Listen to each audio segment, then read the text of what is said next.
자, 그러면 국제 정세의 변화와 이제 위화도 해군을 이제 보겠습니다. 자, 한 통 내용을 이제 강독할게요. 한 통 이제 232페이지 내용을 이렇게 읽어보겠습니다. 자, 고려국의 내부적으로 권문세족과 신흥사대부 사이에 대립이 격화되고 있을 무렵 밖으로부터 압력이 가중되고 있었다. 그건 외국 민 홍군적의 침입으로 원명 교체에 따른 대외관계 변동이었다. 자, 고려 말에 외구의 창궐로 심한 고통을 겪지 않으면 안 되었다. 왜구는 대마도 등 일본 근해 해적들로서 이미 고종 때부터 우리 연안에 출몰했는데 특히 이제 충정왕 때부터 거의 매년 전국 각지에 침투하였고 심지어 강화도까지 약탈당하여 개경에 이제 계엄령까지 내리기도 했다.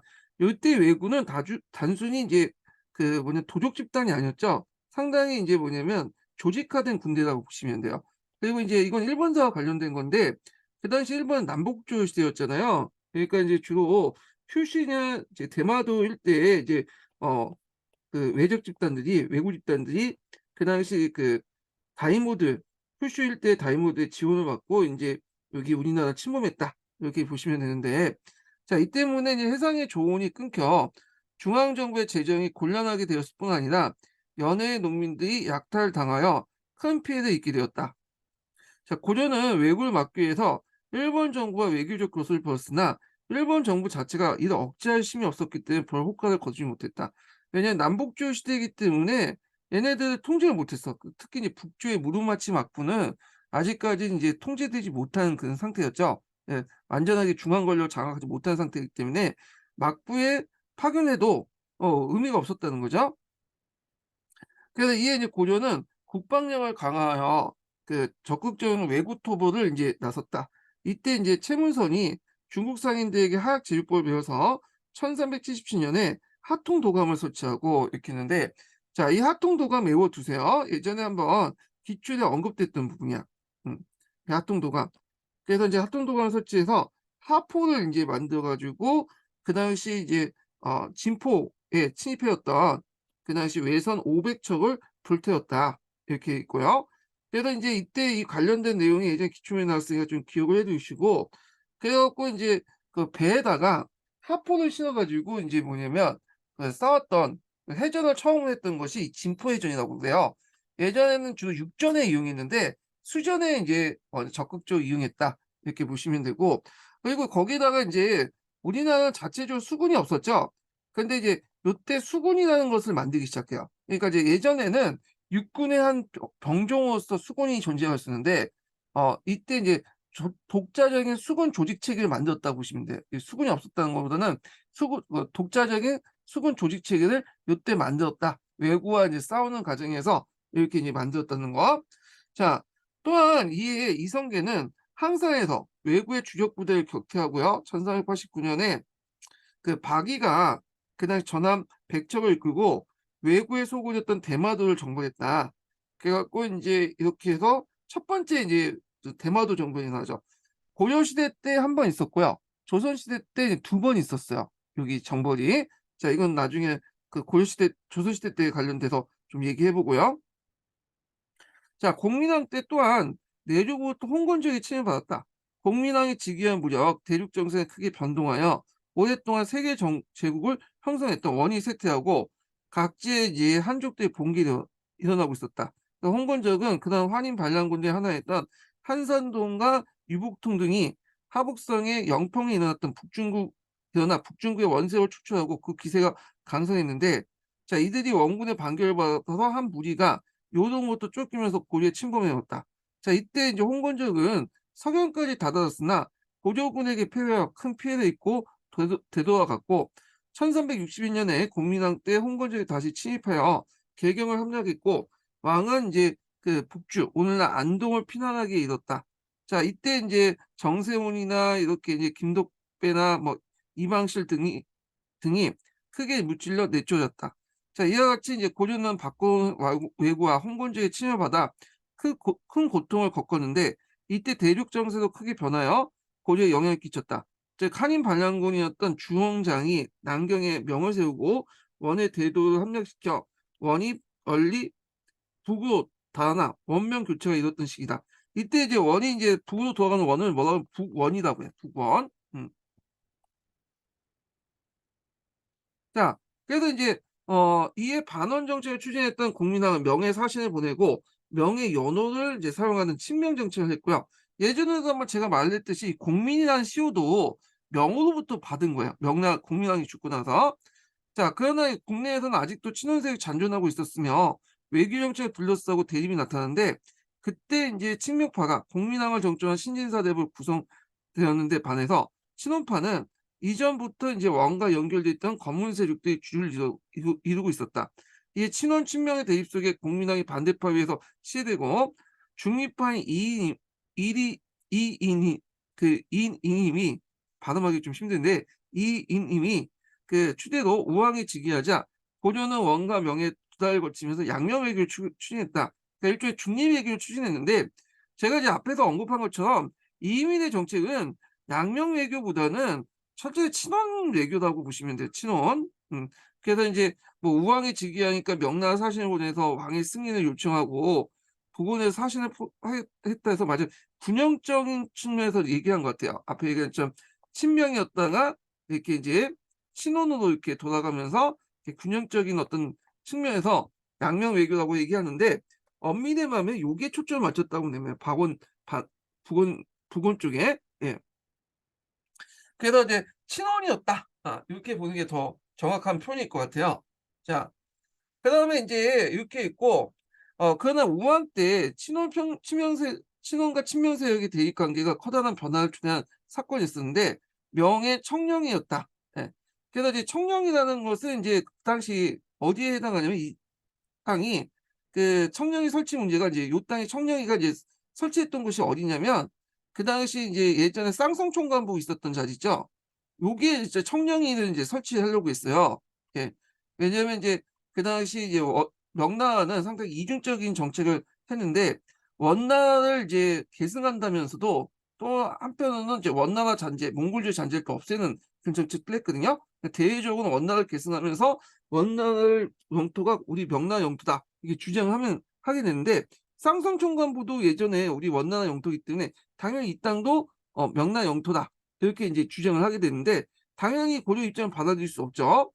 자, 그렇지 않아도 명예는 고려가 북원과 통하는 걸 시체했고 무리한 공무를 요구했고 고려 사실을 유배하는 등 공합적인 태도를 취하면서 고려 조정을 붕괴했는데, 지금 중국하고 비슷하죠. 이 중국은 좀 약간 지가 힘이 좀 셀 때는 그렇게 인제 뭐냐면 중화의식 강조하고 좀 약간 전략 외교라고 하나요, 요즘에? 그런 외교 형태를 하는데, 이건 지금이나 예전에 고려 시대 때랑 또 비슷한 것 같아요. 자, 그래서 1488년 네, 원의 쌍성총과 가나했던 철령 이북당을 명예 직소용 삼겠다고 통보했던 것이다. 자, 이때 정권을 잡았던 채영은 크게 분노하여 도리어 이 기회에 명을 차지해 요동 지방까지 확보하려고 했고, 마침내 고려는 5왕 14년 채영이 팔도 통사가 되고 조민수가 자군 부통사, 그다음에 이성계가 우군 부통사가 되어 요동 정벌을 내세웠다. 그때 인제 이성계 같은 경우에는 어 사업 불가론을 내세우면서 "이거 치면 안 된다. 도저히 승산이 없다." 뭐 이렇게 했지만 결국에는 출발했죠. 예. 자, 그래서 처음에부터 이제 그러나 처음부터 국내 인제 정세를 봐 요동정을 현실적으로 불가능하다고 판단해 출병을 반대했던 이성계는 압록강 가운데 있는 위화도에서 해군하여 개경에 돌아왔고, 이하 이성계 일파는 반대파 채영 등을 제거하고 우왕을 축출하면서 정치적 실권을 장악했다. 왜냐하면 그때 인제 군대 핵심 부대들은 다 인제 뭐냐면 이성계나 조민수가 이끌었는데, 이성계가 조민수를 끌어다가 이제 뭐냐면 자기 편 만든 다음에 들어왔기 때문에 실제 후방에 있는 부대들은 별로 없었어요. 그래서 싸움이 안 됐죠. 결국에는 채영을 제거하고 우왕을 축출해서 정치적 실권을 장악했고, 자, 이것이 이성계가 고려를 넘어뜨리고 조선을 건국하는 결정적 계기가 되었다. 위화도 해군 관련된 내용이고요. 자, 그러면 이때 인제 우왕 때 외교 관계, 원명 교체기 때 외교 관계 관련된 내용을 한번 시민한국사에서 찾아서 한번 볼게요. 네. 자, 285 페이지 펴 보겠습니다.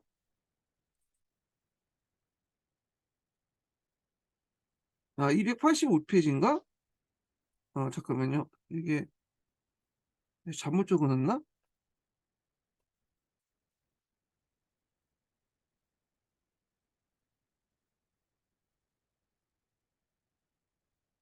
예. 285 페이지가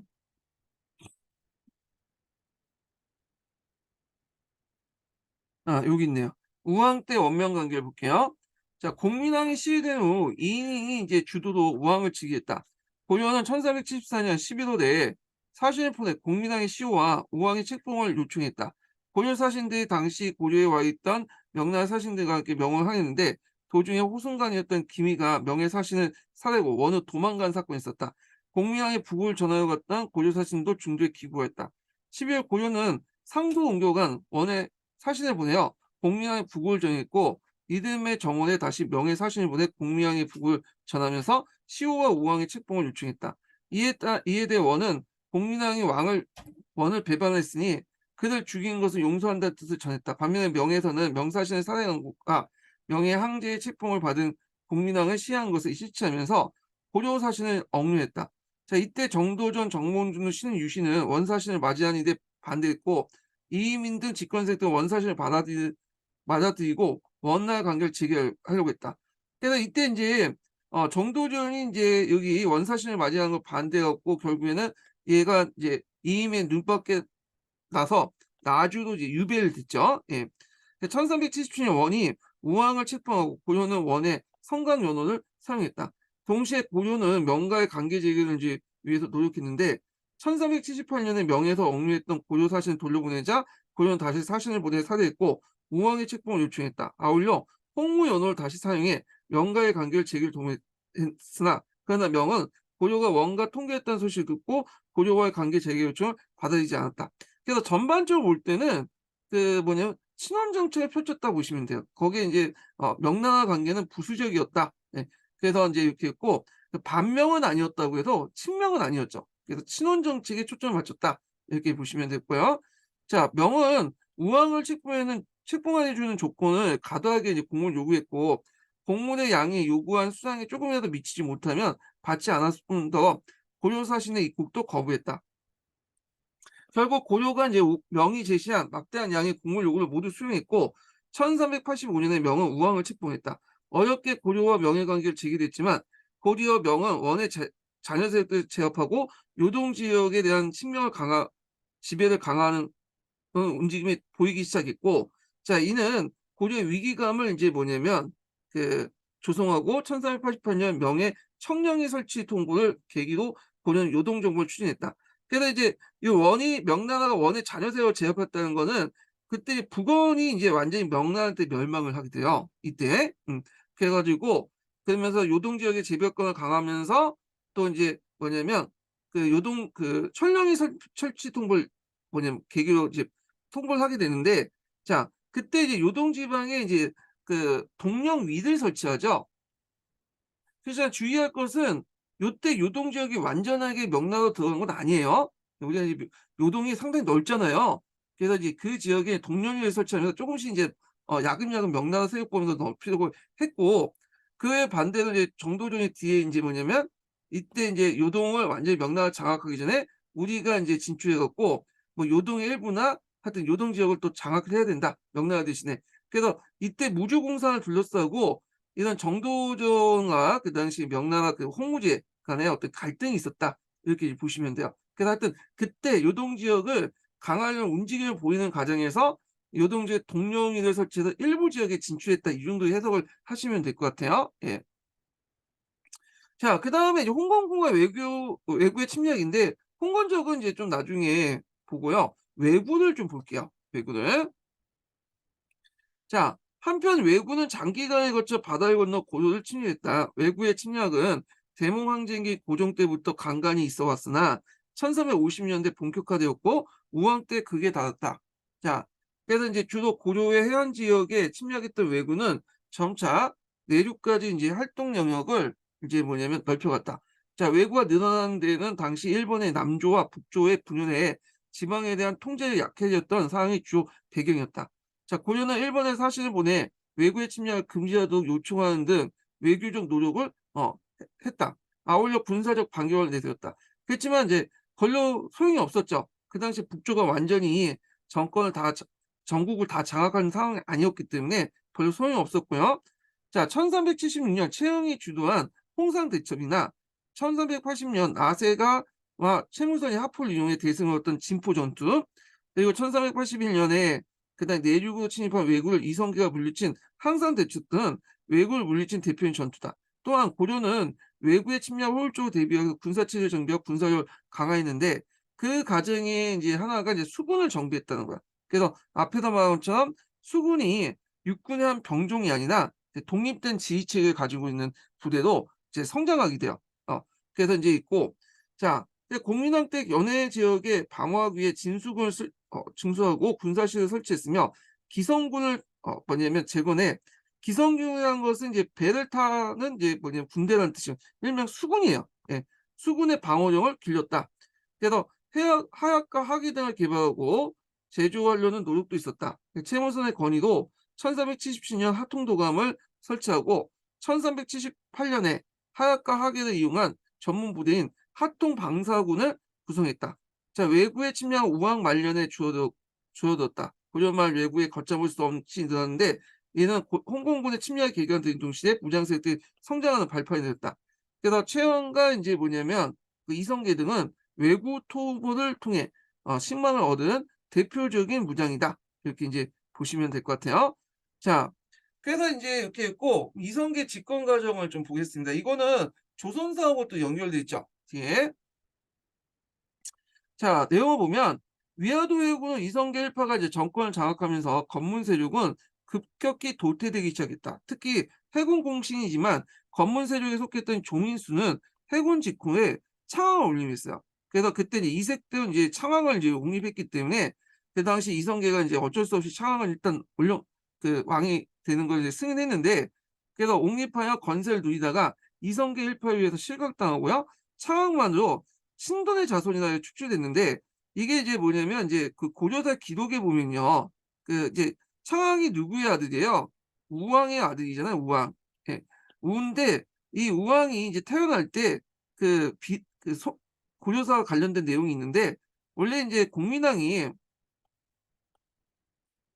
그 당시 이제 신돈의 이제 그 첩인지 하여튼 그 밑에 있는 노비를 보고 상당히 반해 가지고 이걸 이제 어 넘겨달라고 했어요. 그 신돈이 이 첩을 그 노비를 줬거든요. 근데 신돈이 노비를 이미 건든 상태였어. 그래서 신돈의 아기를 임신한 상태에서 국민한테 넘겨받은 거예요. 그래서 그때 인제 신돈의 첩인지 하여튼 노비인지 얘가 아기를 낳는데 이게 우왕이고, 그래서 공민왕이 이제 우왕을 인제 뭐 민가에 맡겨서 키웠는데 나중에 돌아와서 자기가 인제 세자로 삼았다. 그래서 이 우왕과 그 아들 창왕은 고려 왕족의 피가 아니라 뭐냐면 이 신돈의 피다. 그래서 인제 이렇게 해서 했는데, 그래도 이 고려사에서는 이 여기를 이제 세가에다 집어넣지 않죠. 열전에다가 집어넣죠. 반역 열전에다. 그리고 인제 시효가 없어요, 얘네들은. 왜냐하면 얘네들은 인제 그 창왕의 아니 뭐야 그 신돈의 자손이기 때문에 얘는 이제 정통성이 없죠. 그 시효를 갖다 붙이지 않고 보통 인제 그 앞에 이름을 갖다 붙이죠. 그래서 신우, 신창. 그래서 이름이 우와 창왕이 되는 거야. 이건 시호가 아니에요. 자, 그래서 인제 있고 그다음에 인제 패할 때 공양왕을 내세웠잖아요. 창왕을 패할 때. 그때 논의했던 것이 패가 입진이죠. 가짜 왕을 패하고 진짜 왕을 세운다. 그래서 우왕과 창왕은 신돈의 그 후손이기 때문에 신돈의 자손 아들과 손자이기 때문에 이걸 패하고 창왕을 패하고 뭐냐면 공양왕을 세워서 진짜 왕씨에게 이제 대를 이어준다. 창왕은 우왕의 아들이고 우왕은 그 신돈의 아들이기 때문에 신씨이기 때문에 왕씨가 아니잖아요. 그래서 가짜를 패하고 신씨를 패하고 뭐냐면 입진, 공양하는 왕실을 세운다는 논리로 인제 뭐 공양을 세웠죠. 예. 요건 뒤에 좀 다시 얘기할게요, 요 부분요. 예. 자, 그래서 하여튼 정권을 잡은 신흥사대부 등 가장 먼저 착수한 것은 그 당시 인제 사전개혁이었다. 관문 세력들의 물질적 기반인 사전을 확보하여 새로운 토지를 뭐냐면 제정했던 것이다. 이 전제개혁은 그 이성계 일편인 조준과 정도전에 의해서 인제 추진됐는데 요 관련된 내용이 이제 예전에 기출문제 나왔어요. 예. 조전하고 전도전. 근데 초창기 때는 앞에서 개구수전 해 갖고 소유권까지 다 인제 뭐냐면 분배하려고 했죠. 토지를 이제 다 뭐냐면 몰수해 가지고 이렇게 그 군전체처럼 이렇게 하려고 했는데 소유권까지 그 개혁하려고 했지만 반발을 염두에 둬서 도저히 그거는 안 되겠다 해서 주로 이제 수조권적 그 사전에 가산화해서 토지, 그러니까 수조권이 그 가산화된 것만 개혁을 했다. 이거 좀 기억을 해 주시면 될 것 같아요. 자, 공양을 직위하고 이성계가 실권을 강화하면서 실체로 옮겨졌다. 먼저 전국의 토지 개혁을 이제 착수하고 양전 사업을 한 다음에 1390년 그 공양왕 2년에 완료되어 종래 공사 정적을 다 불타 없애버리고 전제 개혁을 통해서 마련했고, 마침내 이듬해 새 토지 제도인 그 가정법을 공포했다. 자, 이 가정법이 시행됨으로써 그 종래 권문세력이 강정했던 사전을 확보하고, 요때 사전은 가산화된 그 사전을 얘기하죠. 예. 수조권이 가산화돼서 만들었던 이제 그 사전들 얘기하는 거고요. 자, 국가 지배인 공존을 증가했다. 공존이라는 것은 인제 면세지가 아니라 국가가 세금을 거둘 수 있는 땅을 얘기하는 거죠. 그래서 왕토 사상에 입각해서 공존이라고 하지만 실제 개인이 소유권을 갖고 있는 민전이에요. 증가했으며 이를 기반으로 관료들에게 가전을 급여하여 신진 관료들의 경제적 토대를 마련했다. 이렇게 인제 이렇게 보시면 되고요. 여기 보면 이제 사불가론이 있으니까 한번 보시고, 자, 요때 폐가 입증 관련된 내용이 있죠. 자, 이때 이성계 등은 폐가 입증을 내세워서 우왕, 차왕 등 부자들 신돈의 자손이나 하여 결국 폐출하고 살해했는데, 그것은 그들이 정권을 잡기 위한 하나의 수단이었다. 따라서 고려시대 편찬된 고려사에는 우왕과 차왕은 세가에 있지 않고 열전에 있어요. 반역 열전에. 그 이름도 이제 시호를 쓰지 않고 뭐냐면 이름을 그대 쓴 거죠. 신우, 신창 이렇게 인제 보시면 될 것 같고요. 자, 그래서 이제 이성계 일파가 세왕조를 개창하기 위해서 신흥사대부 내부에 또 다른 반대에 봉착하지 않으면 안 되었다. 자, 이때 신흥사대부는 되게 두 개파로 갈려져 있었는데, 하나는 고려 왕조의 직접 접해를 점진적으로 개혁하는 온건파였고, 다른 하나는 왕조 자체를 바꾸려는 역성 홍목파였다. 그러니까 이색이나 정몽주 등은 전자에 가까웠고요. 이거 조종과 이제 그 정도전, 나무는 그 후자에 가까운데, 자, 온건개혁파하고 그 당시 이제 급진개혁파들이 처음부터 이렇게 대립적인 게 아니었어요. 그래서 위화도 해군까지는 이제 서로 간의 협력 관계였거든요. 근데 위화도 개건 이후부터 인제 그 이성계가 좀 약간 새로운 이제 왕조를 개창하는 움직임이 보이면서 뭐 폐가입진 등등 해 가지고 이렇게 갈라져 나간 거예요. 예.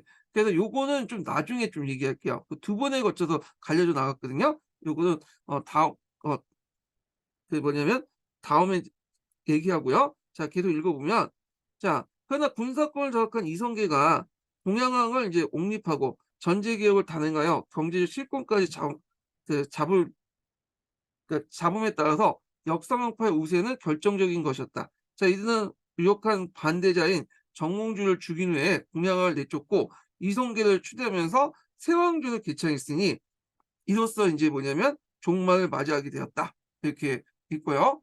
자, 그래서 이제 요 관련된 내용은 푸셈인데, 푸셈에서 한번 읽기 전에 제가 이렇게 좀 약간 좀 몸이 갑자기 안 좋아져 가지고 오늘 여기까지만 좀 하고, 다음 시간에 관련된 푸셈 자료하고 그 시민한국사 관련된 자료를 읽어 보겠습니다. 예. 오늘 강의 끝까지 듣느라 수고하셨고요. 예. 다음 시간에 내일 뵙겠습니다.